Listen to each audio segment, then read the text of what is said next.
Dans un monde en quête de renouveau spirituel, une voix se lève pour impacter les vies et proclamer la vérité de l'Évangile.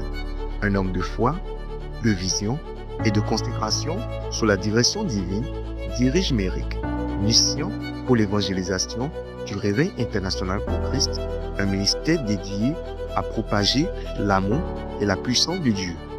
Aujourd'hui, préparez vos cœurs à recevoir, en ce premier dimanche de l'année, une parole de transformation et de fécondité de la part de l'évangéliste Boniface Tchaké. Bien-aimés dans le Seigneur, je vous salue dans le beau et précieux nom de notre Seigneur et Sauveur Jésus-Christ. L'année 2025, l'année de notre fécondité et de notre transformation. Nous n'oublions évidemment pas notre verset de base qui se trouve dans le livre de la Genèse, le chapitre 1er, le verset 28. Je le lis rapidement qui dit: Dieu les bénit et les dit, soyez féconds, multipliez, remplissez la terre et soumettez-la.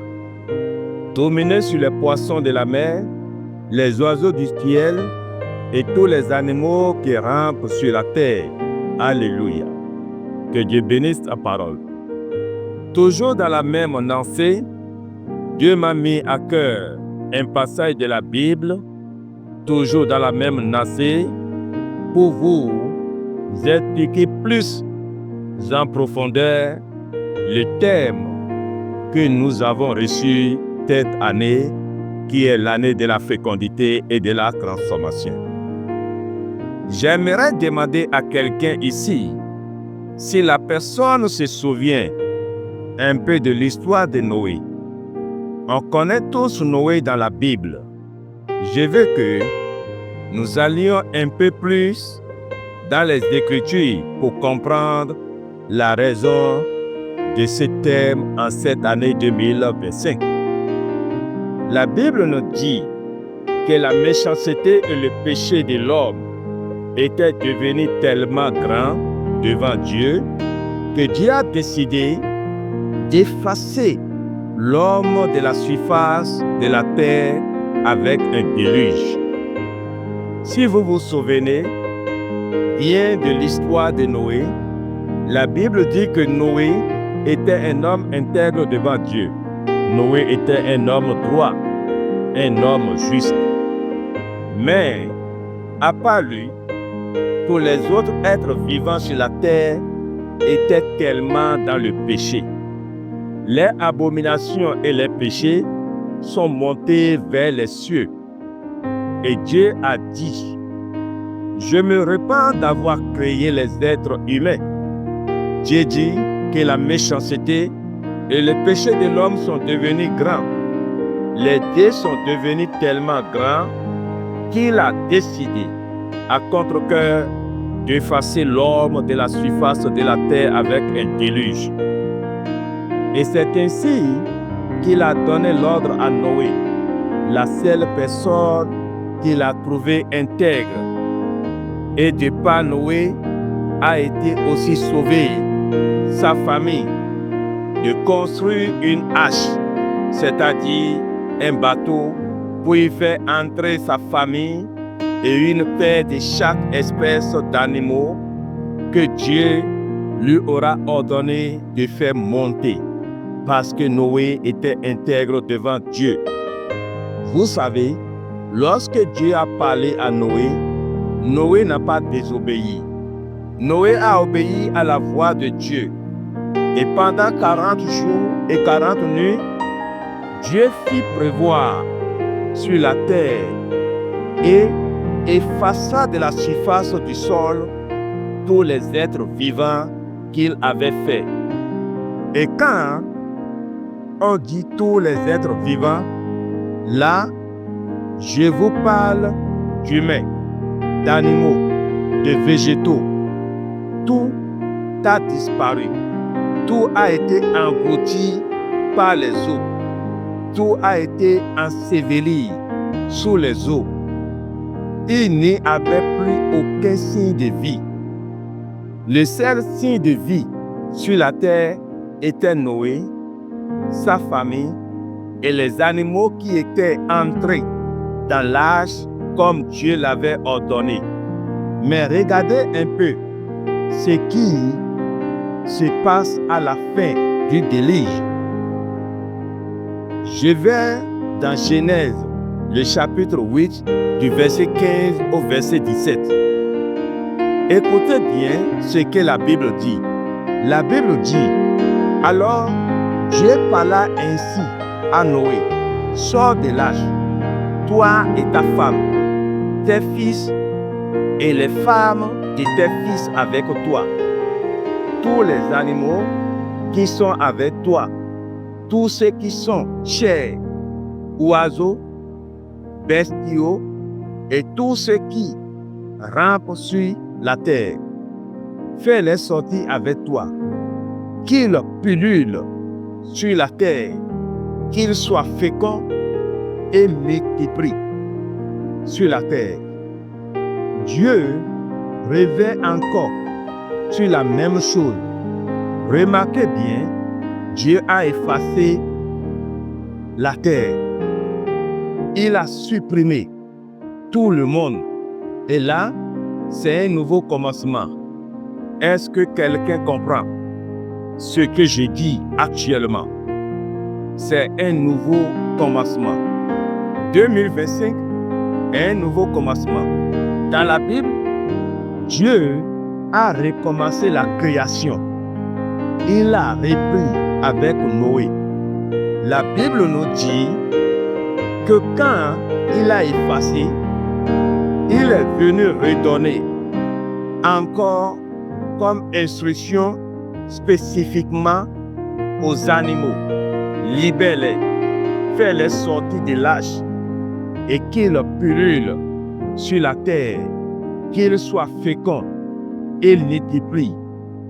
Je continue avec le verset 18.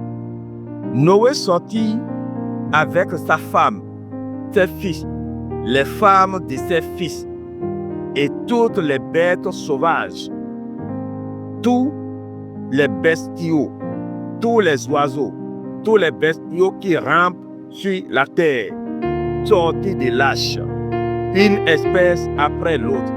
Alléluia. Vous pouvez déjà voir, au fait, dans ce verset, que Dieu bénit encore une fois les animaux.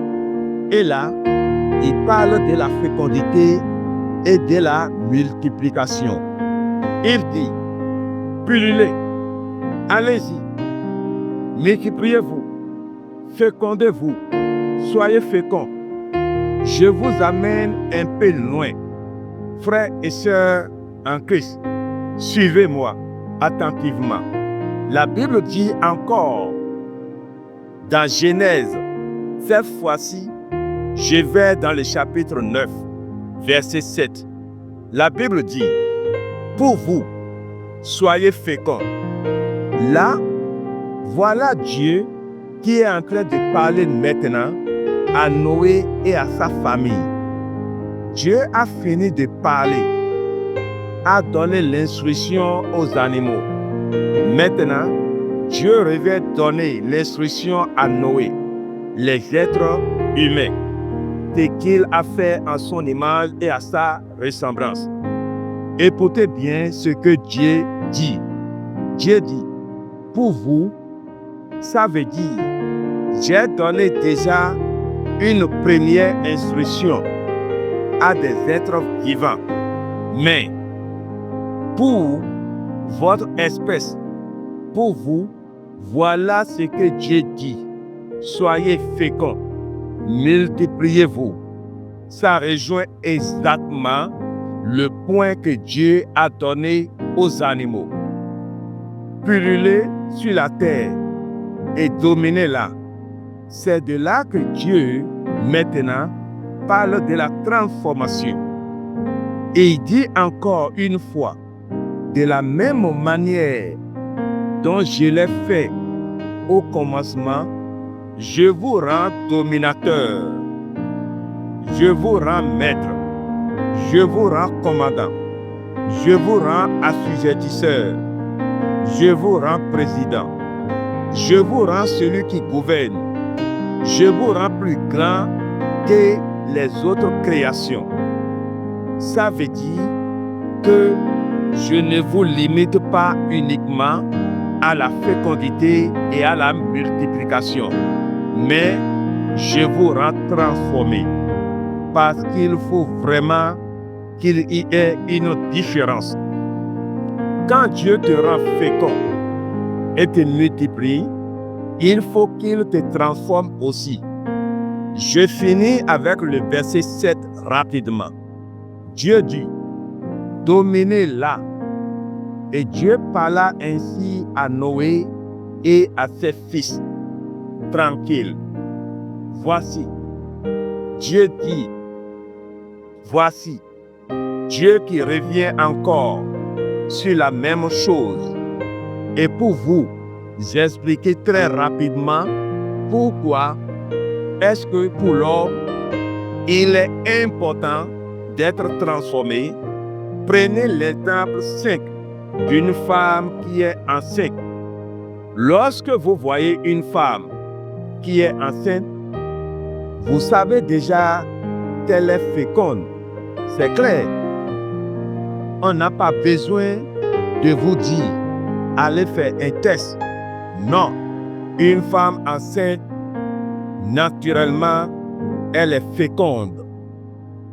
Parce que si tu n'es pas féconde, tu ne peux jamais tomber enceinte. Une femme enceinte, elle est féconde. Mais quand est-ce qu'on dit que la femme-là est transformée? C'est uniquement lorsqu'elle va accoucher. N'oubliez pas, une femme peut être féconde et n'est jamais transformée. Ce n'est pas parce que tu es enceinte qu'on t'appelle maman. Non. C'est parce que tu as accouché qu'on t'appelle maman. Donc, ton titre change de simple femme enceinte à maman parce que tu as accouché. Mais imaginez la femme qui tombe enceinte mais qui n'accouche jamais. Ça existe. Les femmes qui tombent enceintes et qui font des fausses couches plusieurs fois et qui n'accouchent jamais. Ou des femmes qui tombent enceintes et qui perdent les grossesses. Il y a trop de cas. Pour l'être humain, il fallait que Dieu ajoute quelque chose. Nous sommes une création différente. Mais Dieu, en 2025, dit, je te rends fécond, multiplie. Mais j'ajoute la transformation. Parce que tu es une race choisie. Tu es une race élue. Un sacerdoce royal. Et en ce nouveau commencement, en cette année 2025, moi, l'Éternel Dieu, je te rends fécond. Et dit, tout ceci a un nouveau commencement. Au commencement, avec Adam et Ève, il bénit et dit, à ce nouveau commencement avec Noé, il bénit et dit, c'est ainsi qu'en 2025, Dieu me charge de dire que c'est pour toi un nouveau commencement où il te bénit en disant, sois fécond et transformé, domine, assujetti, gouverne, donc sois maître, dirige, surpasse, contrôle, commande et conquiert au nom de Jésus. Merci de m'avoir écouté. Dieu vous bénisse abondamment. Votre serviteur Boniface Tchaké.